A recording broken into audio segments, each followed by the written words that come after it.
15 years ago, I lost my daughter Emma in a car accident. She was 21 years old. The police said the crash was so bad they couldn't recover her body.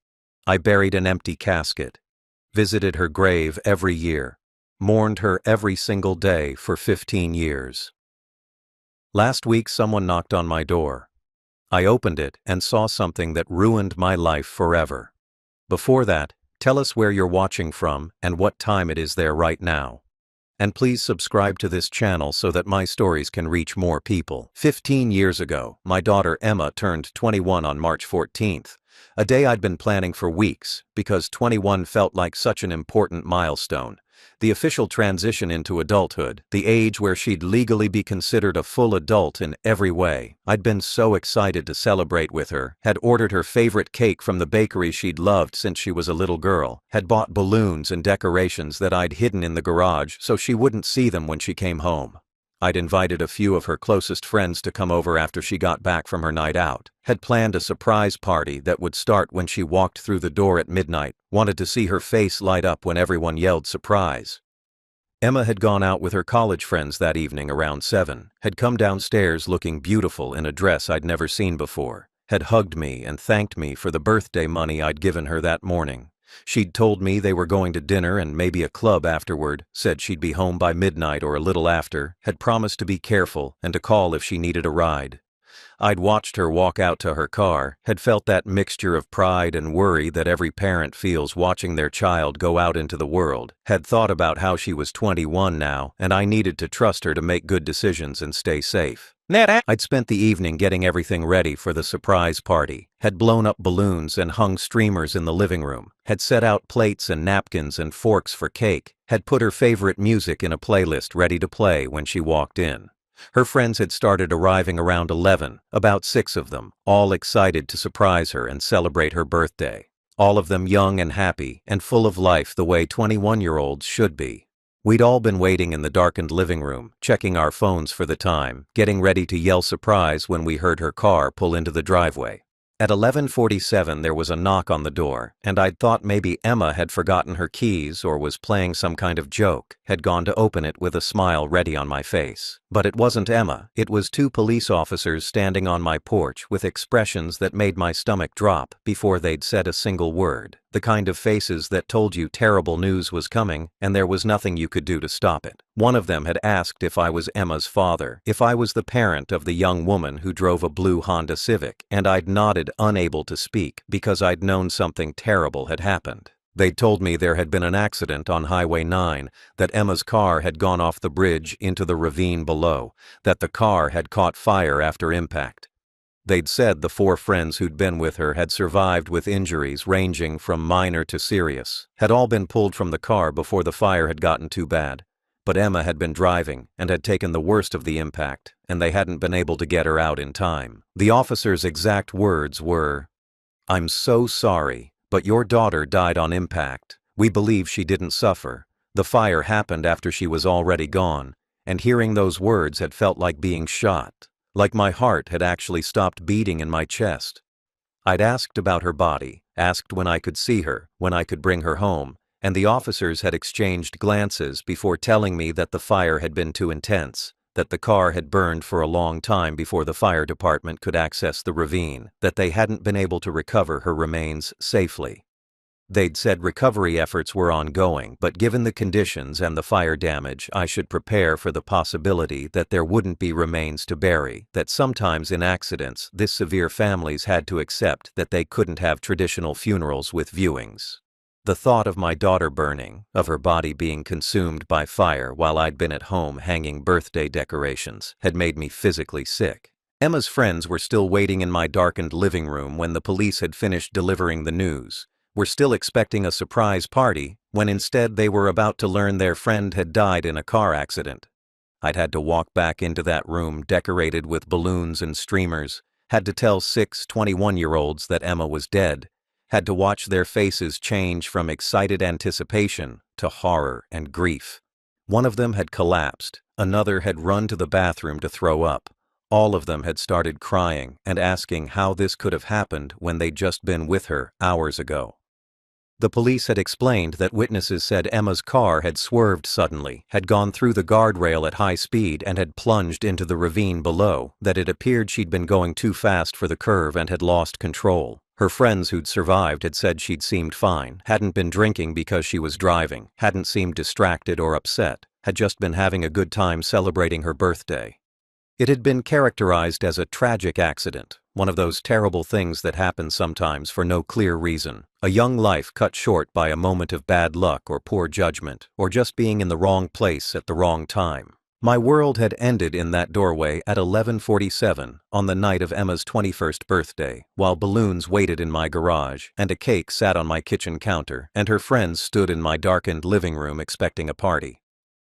The daughter I'd raised alone after her mother had died when she was 6, the girl I'd devoted my entire life to, the only family I had left in the world, was gone in an instant, on what should have been a night of celebration. I'd never see her smile again, never hear her laugh, never watch her graduate or get married or have children, never get to be the grandfather I'd imagined being someday. The police had left eventually, had given me information about who to contact and what would happen next, had offered condolences that meant nothing because words couldn't bring back my daughter. Emma's friends had stayed for a while, all of us sitting in that room with the birthday decorations mocking us, all of us trying to process that someone who'd been alive and happy just hours ago was now dead and gone forever. Eventually they'd left too.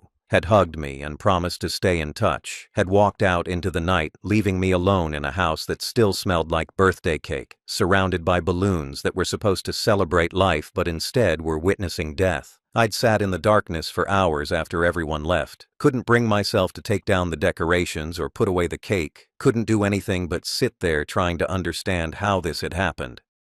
At some point I'd walked out to the garage and had seen Emma's birthday presents waiting to be given to her, gifts I'd bought weeks ago that she'd never open, things I'd chosen carefully thinking about what would make her happy. The cruelty of it had been overwhelming that I'd spent her last birthday preparing a celebration she'd never attend, that the last time I'd seen her alive I'd been thinking about cake and balloons instead of memorizing her face. The police had called me 2 days after the accident to tell me that the recovery efforts had been unsuccessful, that the fire damage and the condition of the ravine made it impossible to safely recover remains, that I should start making funeral arrangements without a body to bury. They'd explained that in cases like this, families often held memorial services with empty caskets, that it gave people a place to mourn and say goodbye even when there were no physical remains, that it was a common practice in accidents involving severe fire damage. I'd listened to them explain this while feeling completely numb, while trying to process that I wouldn't even get to see my daughter one last time, wouldn't get to say a proper goodbye. A victim services coordinator had come to my house to help me understand my options, had sat in my living room explaining what an empty casket funeral would look like, how it would give Emma's friends and extended family a chance to gather and grieve together. She'd told me that viewing Emma's body wouldn't have brought me closure anyway, that the fire damage would have made identification difficult, and seeing her in that condition would have traumatized me, that it was better to remember her as she'd lived rather than as she'd died. I'd accepted this explanation because what choice did I have? Because the authorities were telling me this was how things had to be, because I was too destroyed by grief to question anything they said. The funeral home had been kind and professional, had helped me choose a casket even though it would be empty, had helped me plan a service that would honor Emma's memory, even though her body wouldn't be there. I'd picked out a beautiful white casket because Emma had always loved white, had selected flowers and music and all the details of a funeral for a daughter whose remains didn't exist. The funeral director had assured me this was normal, that many families faced this situation after accidents or fires or other tragedies where bodies couldn't be recovered, that the ceremony was about celebrating Emma's life rather than about the physical presence of her remains. The funeral had been 3 days after the accident, held at the same church where Emma had been baptized as a baby and where her mother's funeral had been held when Emma was 6 years old. The church had been full of people, Emma's college friends and high school friends and teachers and neighbors and distant relatives who'd all come to pay their respects, all of them crying and hugging me and saying how sorry they were. I'd stood at the front of that church looking at the white casket knowing it was empty, knowing my daughter's body wasn't inside, knowing this whole ceremony was built on the absence of the person we were supposedly there to honor. Emma's friends had given eulogies, had stood at the podium crying while they'd talked about what a beautiful soul she'd been, how kind and funny and full of life, how she'd had her whole future ahead of her and it was cruel that she'd been taken so young. They'd told stories about her that made people laugh through their tears, had shared memories of trips they'd taken and classes they'd shared, and late-night conversations about their dreams and futures. Each eulogy had felt like a knife in my chest because it reminded me of everything I'd lost, every moment I'd never get to share with her, every milestone I'd never see her reach. I'd given a eulogy too, even though I'd barely been able to stand, had talked about raising Emma alone after her mother died, about what a joy she'd been even in the darkest times, about how proud I was of the woman she'd become. I'd told everyone that Emma had been my entire world, that she was all I had left of my wife who'd died so young, that losing her felt like losing everything that mattered in my life. I'd looked out at all those faces and had wondered how I was supposed to keep living when the only person I lived for was gone, how I was supposed to wake up every morning knowing Emma would never call or visit or exist in my life again. We'd buried the empty casket in the cemetery next to Emma's mother, had stood in the rain while the pastor said prayers and people threw flowers onto the white coffin being lowered into the ground. I'd known that casket was empty, that there was nothing inside it but air and satin lining, but I'd let them bury it anyway, because this was what you did when someone died, this was how you marked the end of a life. I'd stood there getting soaked by rain that felt appropriate for a funeral, watching them cover an empty box with dirt, creating a grave for a daughter whose body didn't exist but whose death was somehow still absolutely real. I'd never questioned any of it, had accepted everything the police and the funeral home and the victim services people had told me because they were the authorities and they knew how these things worked. I'd trusted that the fire had been too intense for body recovery, that viewing would have been impossible and traumatic, that an empty casket was the proper way to handle this situation. I'd believed them when they'd said Emma had died on impact, that she hadn't suffered, that the fire had happened after she was already gone. I'd had no reason to doubt any of it, no reason to think the police would lie, or that the whole thing could be anything other than what they'd said it was. The thought that had haunted me most was that I'd never gotten to say goodbye, never gotten to see her one last time, never gotten that final moment that families usually have with their dead.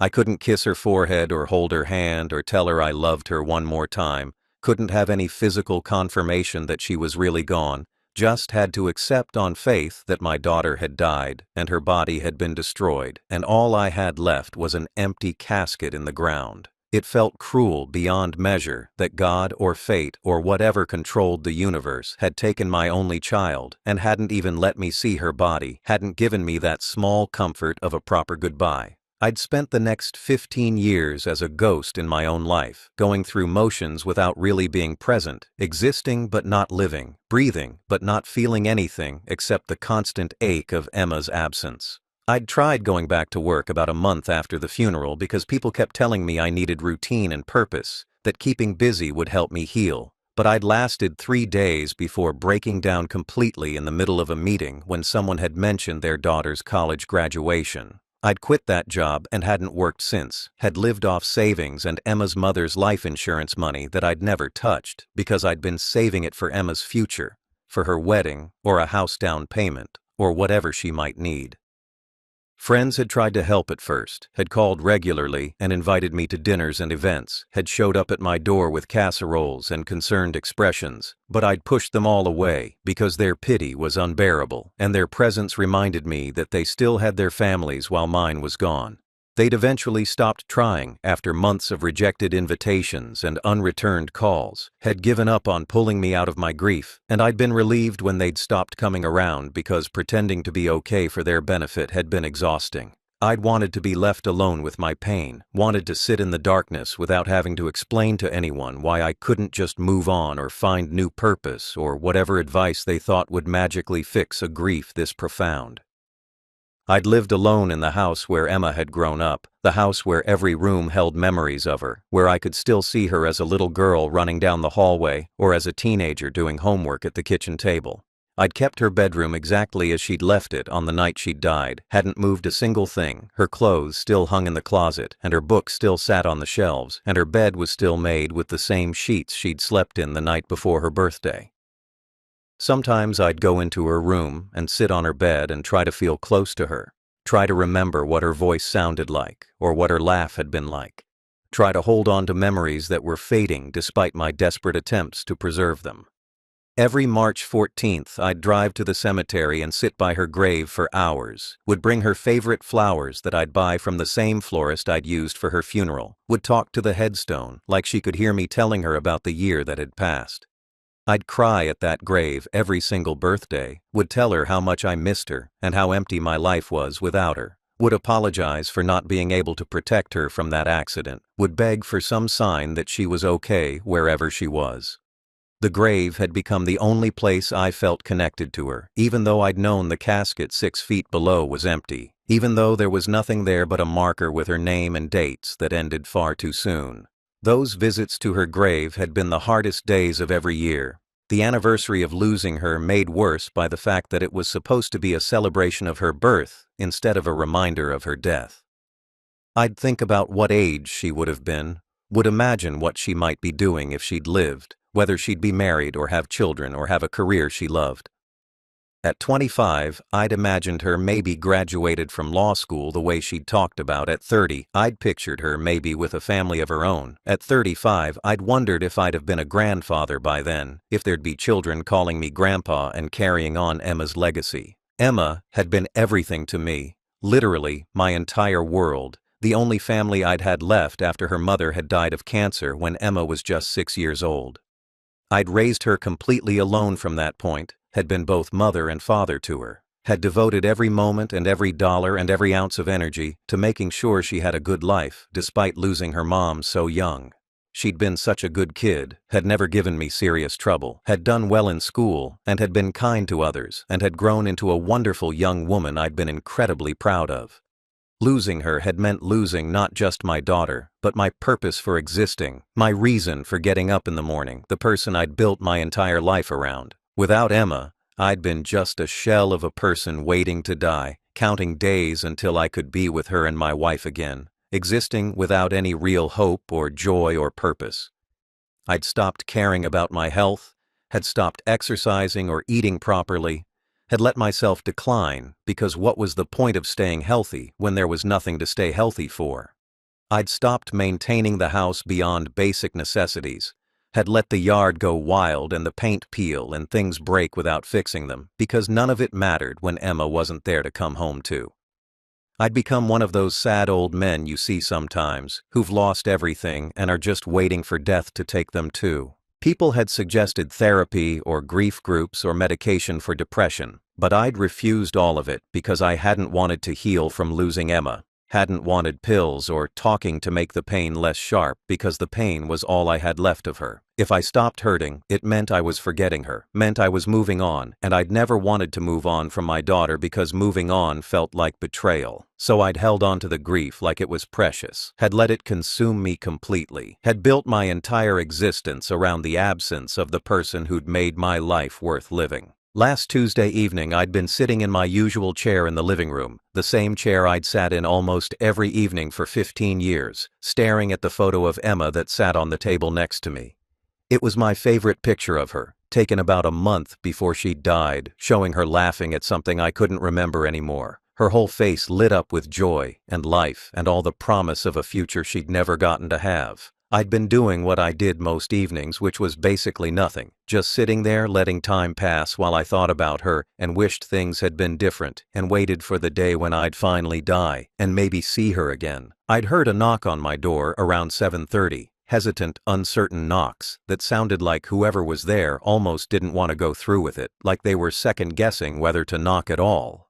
I'd almost ignored it because I didn't get visitors anymore, and anyone knocking was probably selling something or asking for donations or looking for someone else, and I hadn't felt like dealing with any of that.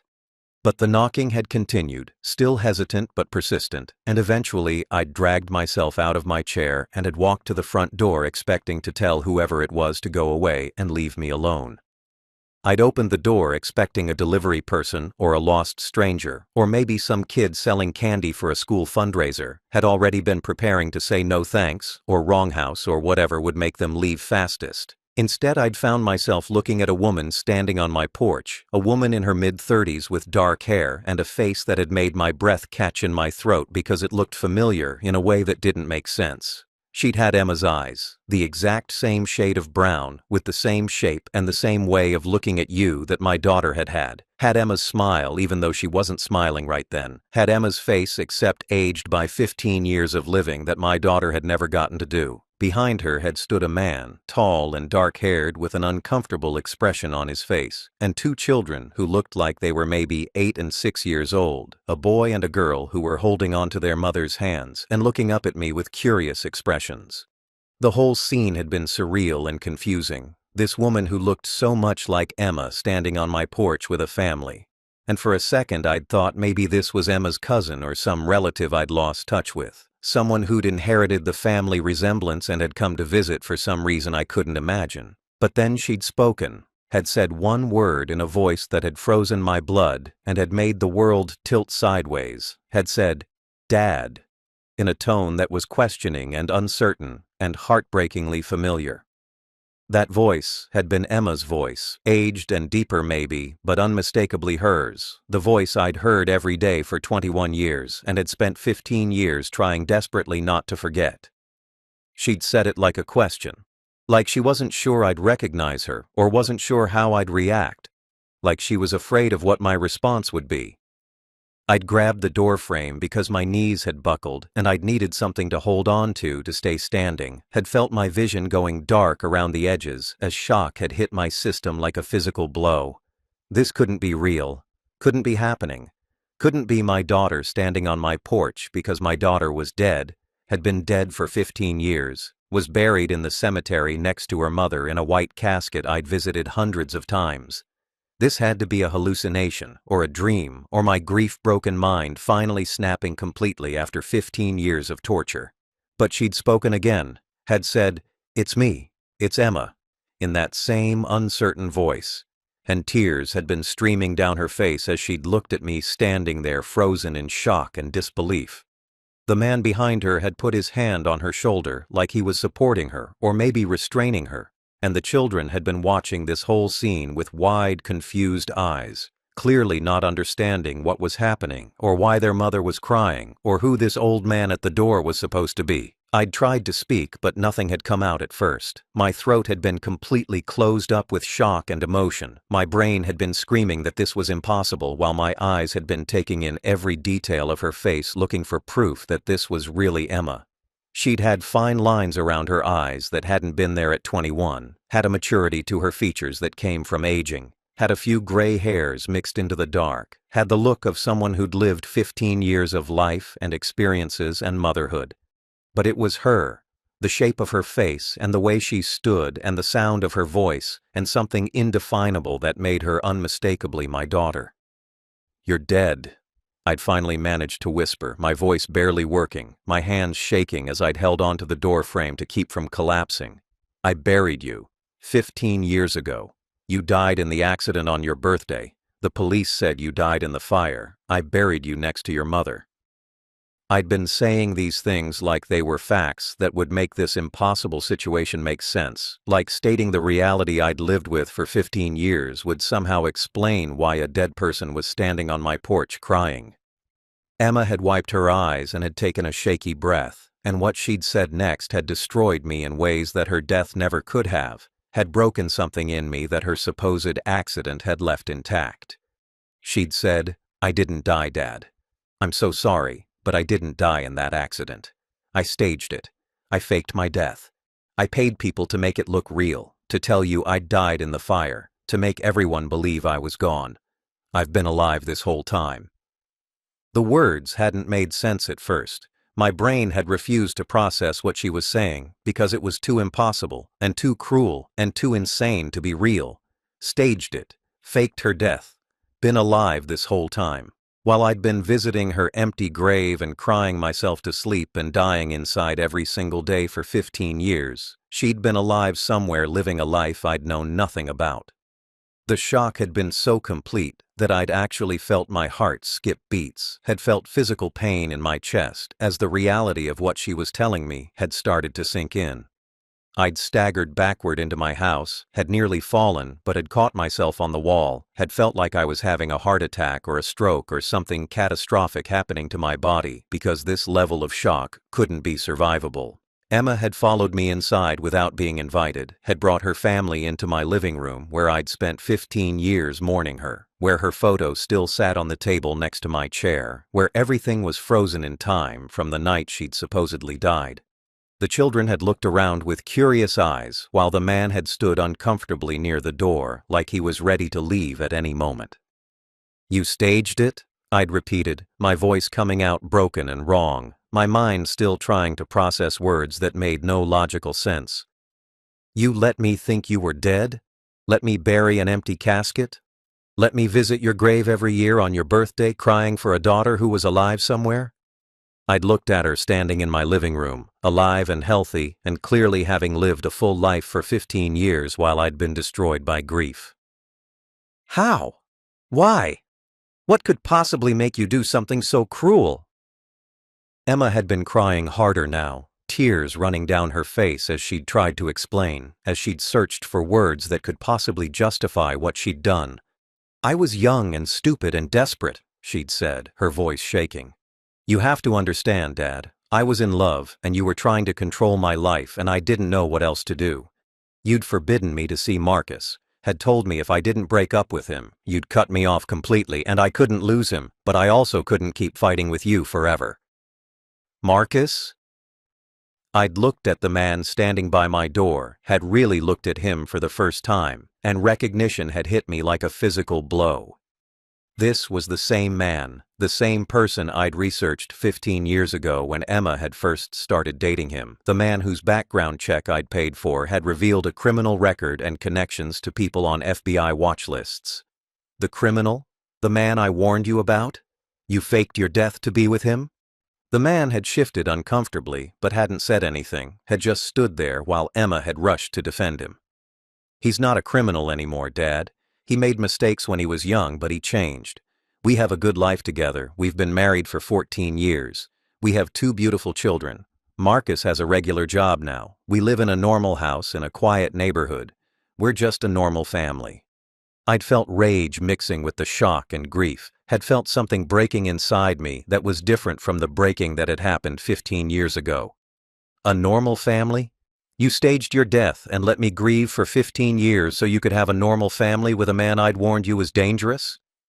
You put me through hell because I tried to protect you from someone with a criminal record and FBI connections?"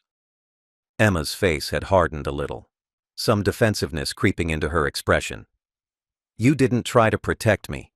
You tried to control me. You gave me ultimatums instead of trusting my judgment. You said if I didn't break up with Marcus, you'd cut me off financially, wouldn't pay for the rest of college, wouldn't speak to me anymore. You forced me to choose between the man I loved and my father, and when I tried to choose both, you made it impossible. So you chose to make me think you were dead?" My voice had risen, 15 years of grief turning into fury.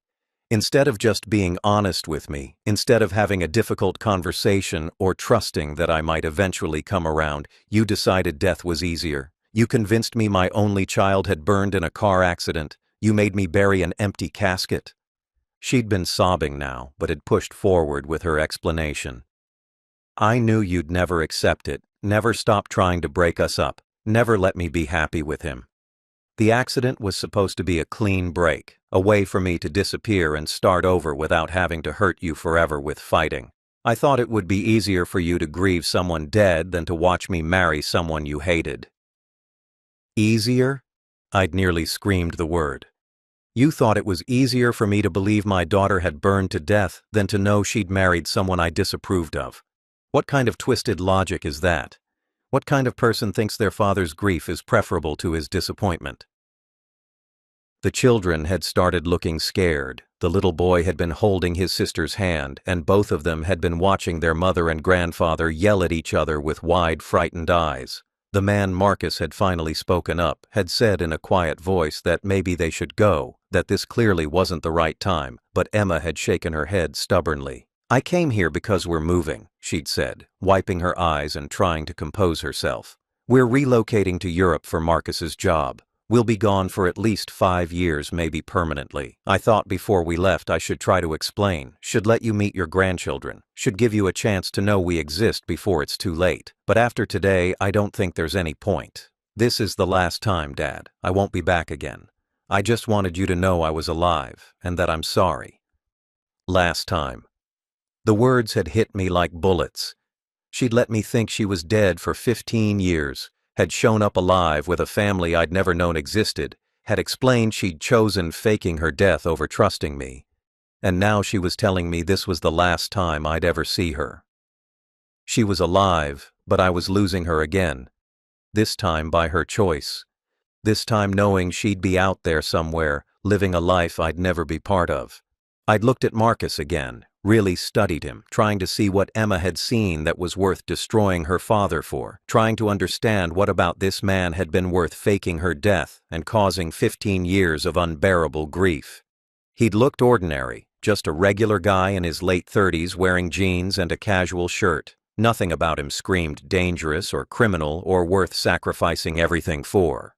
But I'd remembered the background check I'd paid for 15 years ago, had remembered the report that had made my blood run cold when I'd read it. "He was on the FBI's most wanted list," I'd said, my voice shaking with anger and remembered fear. "When you first started dating him, I had him checked out because something felt wrong, and the investigator found criminal fraud charges, connections to people running money laundering operations, evidence he was being watched by federal agents. I showed you that report. I warned you he was dangerous, that getting involved with him could ruin your life or get you killed or sent to prison, and you chose him over me." Marcus had finally spoken, his voice quiet and steady. "I was never on the most wanted list.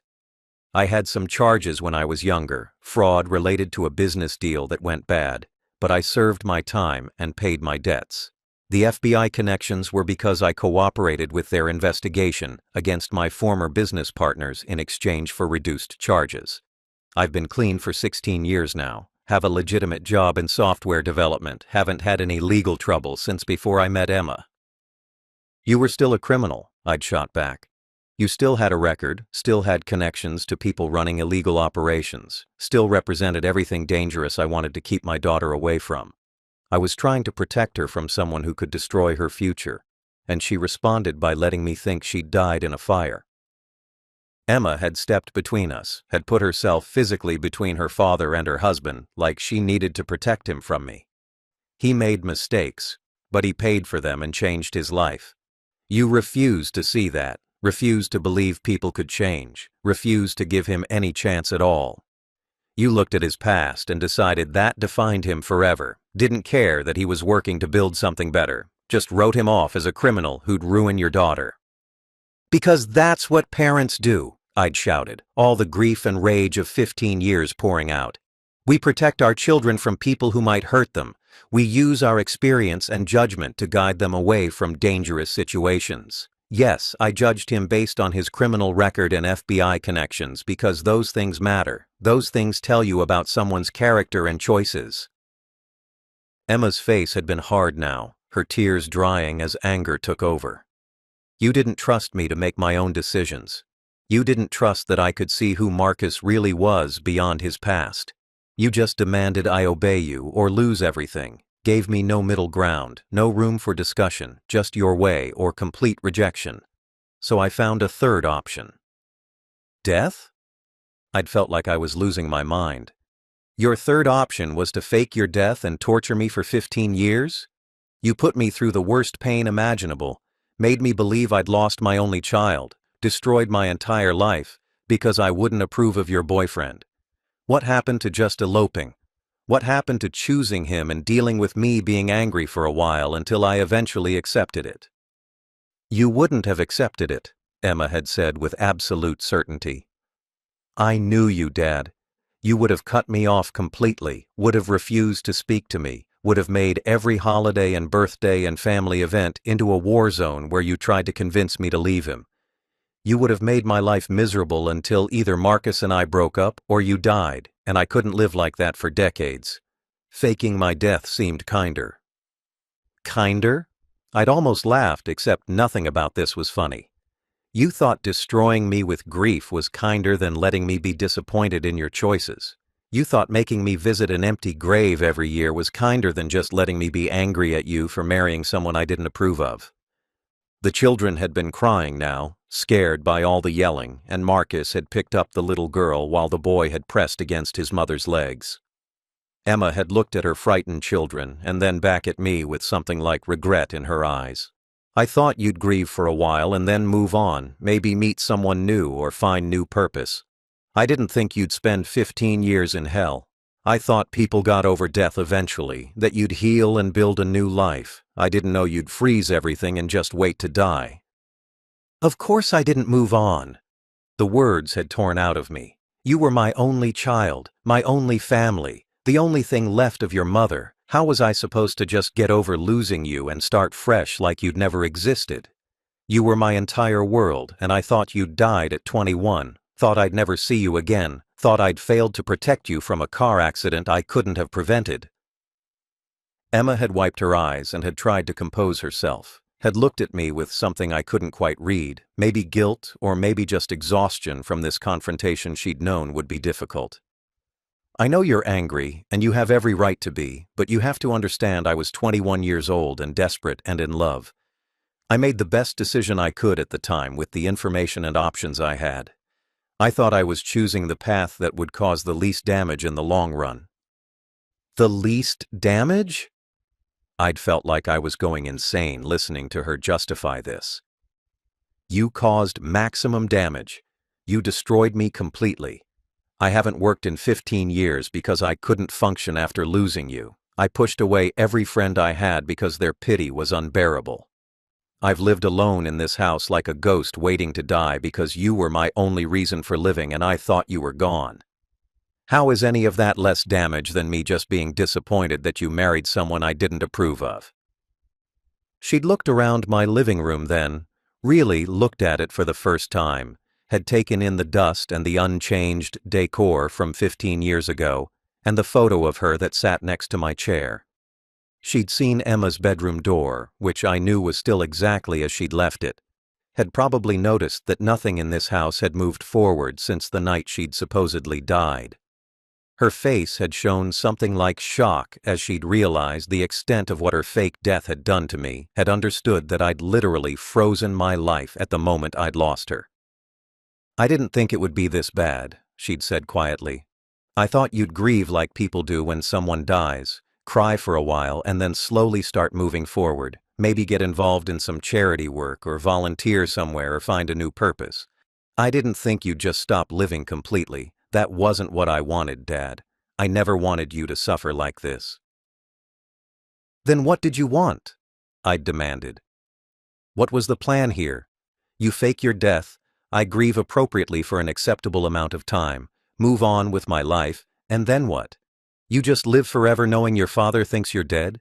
You raise your children telling them their grandfather doesn't exist? You were just going to let me die someday, still believing you'd been gone for decades? Marcus had spoken up again, his voice still quiet. We thought about reaching out before, thought about telling you the truth, but the longer it went on, the harder it got. After a year, it seemed cruel to tell you she'd been alive and let you suffer for nothing. After 5 years, it seemed insane to reveal she'd faked her death for that long. After 10 years, it just seemed impossible to ever come back from. We talked about it every year on your birthday, whether to tell you, but we could never figure out how to do it without destroying you. So instead, you just let me keep visiting an empty grave? I'd looked at Emma with disgust and heartbreak. Every March 14th for 15 years I drove to that cemetery and sat by your headstone and cried for hours.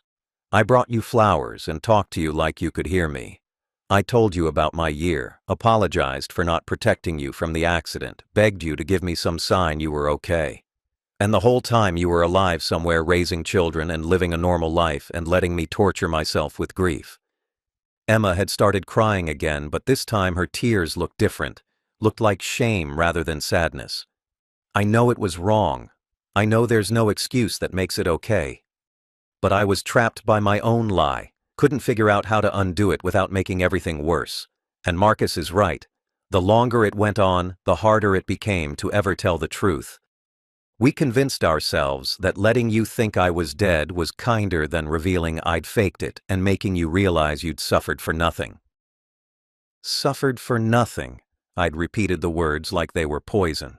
That's exactly what this was. 15 years of the worst pain imaginable, all completely unnecessary, all because you couldn't have an adult conversation with me about your relationship. You chose the nuclear option instead of just being honest, chose to make me believe my child had died rather than face my disapproval of your boyfriend. She nodded, accepting the accusation. I was a coward. I was 21 and terrified, and I made the worst possible choice. I've regretted it every single day for 15 years, have felt guilty every birthday knowing you were at my grave, have wanted to tell you the truth so many times but could never find the courage. That's why I'm here now, because we're leaving the country, and I couldn't leave without at least trying to explain, trying to let you know I was alive even if you hate me for it. I don't hate you, I'd said, and it was true even though I wished it wasn't. I'm destroyed by what you did. I'm angry beyond anything I've ever felt, but I don't hate you because you're still my daughter, and I spent 15 years mourning you. But that doesn't mean I forgive you or understand or think what you did was anything other than cruel beyond measure. I'd looked at the two children standing in my living room, my grandchildren who I'd never known existed, who Emma had kept hidden from me for their entire lives while I'd mourned possibilities I'd thought would never happen.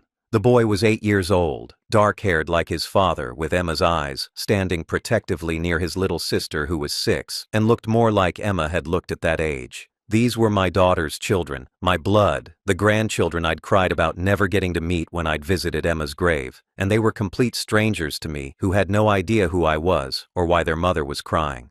What are their names? I'd asked, my voice barely working, looking at these children who should have been part of my life from the moment they were born, but instead were meeting me for the first and last time. Emma had hesitated before answering, like saying their names out loud would make this whole situation more real and painful. The boy is James. He's 8. The girl is Sarah. She's 6. We named her after your mother, after their great-grandmother, because even though you didn't know about them, I still wanted them to have a connection to family. The irony of that had been devastating, that she'd named her daughter after my mother while letting me believe I'd never have grandchildren, while keeping these children secret from the grandfather who would have loved them desperately. You named her after my mother but never told me she existed. You gave her a family name while cutting me out of the family completely? How does that make any sense? Emma had looked down, unable to meet my eyes. I wanted them to have some connection to you even if you'd never know about it.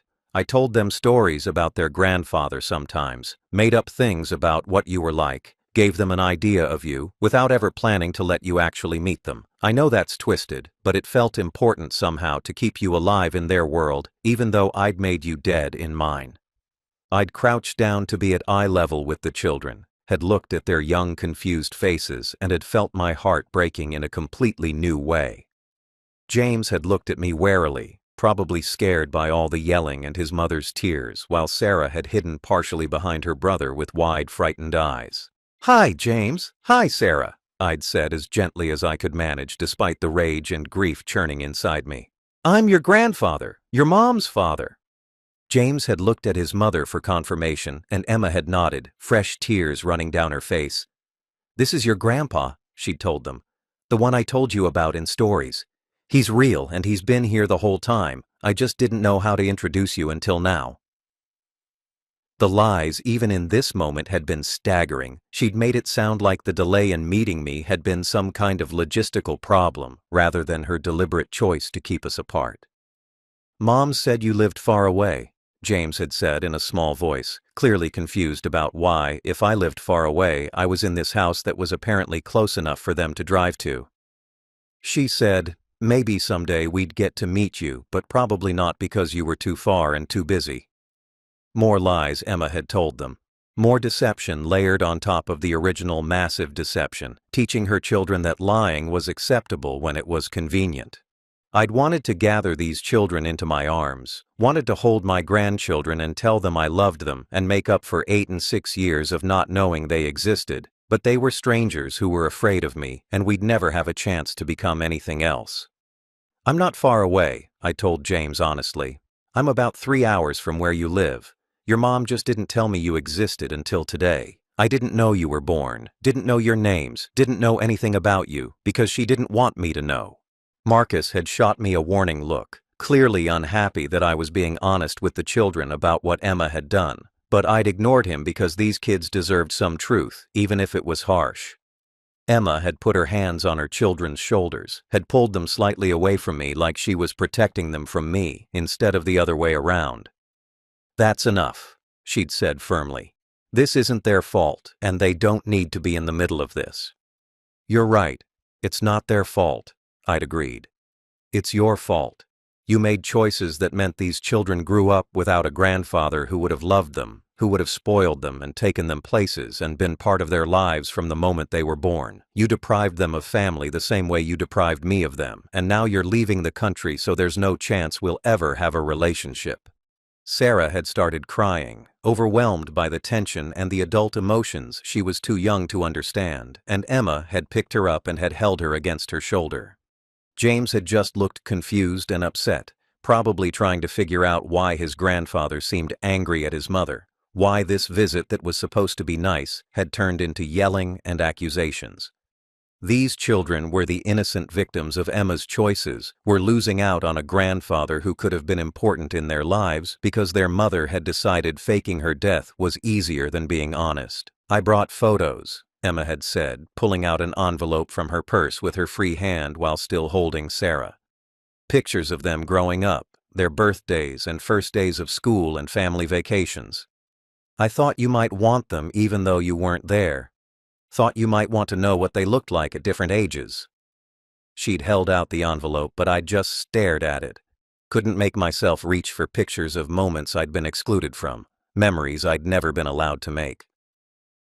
"You thought I'd want photos of grandchildren I didn't know existed having experiences I wasn't invited to." The question had come out bitter. "You thought that would be a comfort instead of just more proof of everything you stole from me?" But even as I'd said it, I'd found myself reaching for the envelope anyway, unable to resist this small connection to grandchildren I'd never see again after today. I'd opened the envelope with shaking hands and had pulled out dozens of photos showing children I'd never met growing up without me, James as a baby and a toddler and starting school, Sarah being born and taking her first steps and blowing out birthday candles. There were family photos showing Emma and Marcus and their kids on beaches and at theme parks and in front of Christmas trees, all of them smiling and happy and living a complete life I'd known nothing about. Every photo had been another knife in my heart because these were moments I should have been part of, memories I should have been making with them, a family I'd been deliberately excluded from while I'd been dying inside thinking Emma was gone.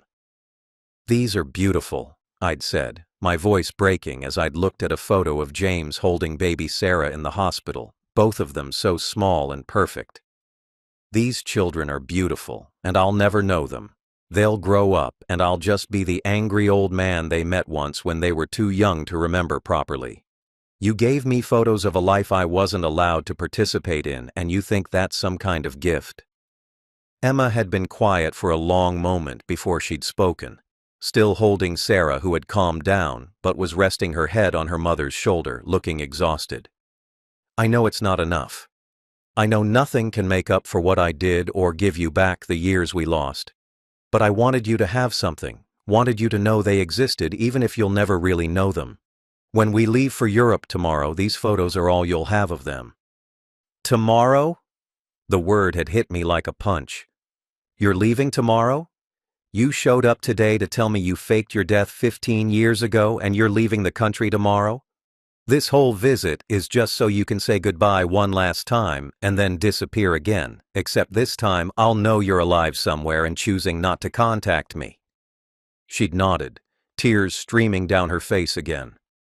"Marcus's company is transferring him to their London office. We're flying out tomorrow afternoon. We'll be gone at least 5 years, maybe longer, maybe permanently if we like it there." I wanted to see you before we left, wanted to at least try to explain and let you meet your grandchildren, even if it was only once. I know the timing is terrible, but I couldn't leave the country without telling you the truth. So this is it? I'd looked at James and Sarah, at these children who'd never know their grandfather, at the family I'd been given for 20 minutes before it was taken away again. You destroy me with the news that you've been alive for 15 years while I grieved you. You introduce me to grandchildren I'll never see again, and tomorrow you leave the country possibly forever? You came here to make everything worse, not better. Marcus had finally stepped in, had put his hand on Emma's arm gently. We should go.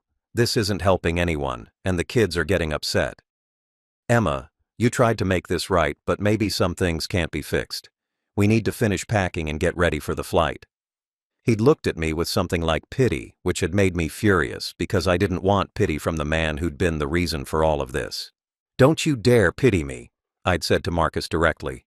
You got exactly what you wanted. You got my daughter, got to marry her and have a family with her, got 15 years of her life that should have included me but didn't. You won. Congratulations. I hope it was worth destroying her father for.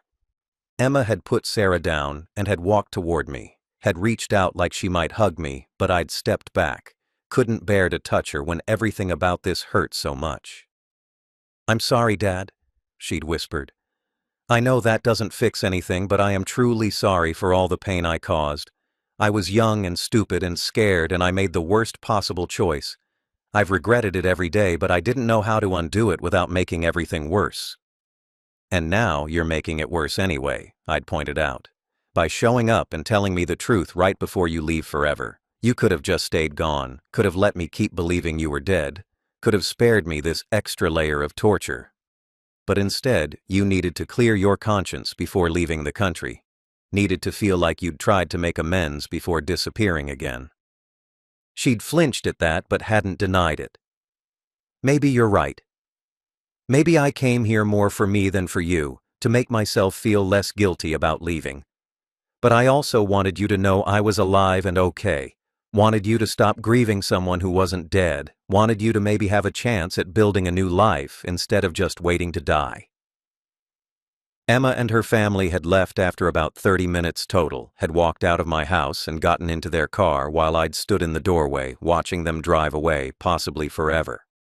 She'd given me those photos of my grandchildren I'd never see again, had offered apologies that couldn't heal 15 years of grief, had hugged me briefly while I'd stood there rigid and unable to hug her back because touching her felt wrong when everything about this situation was a nightmare.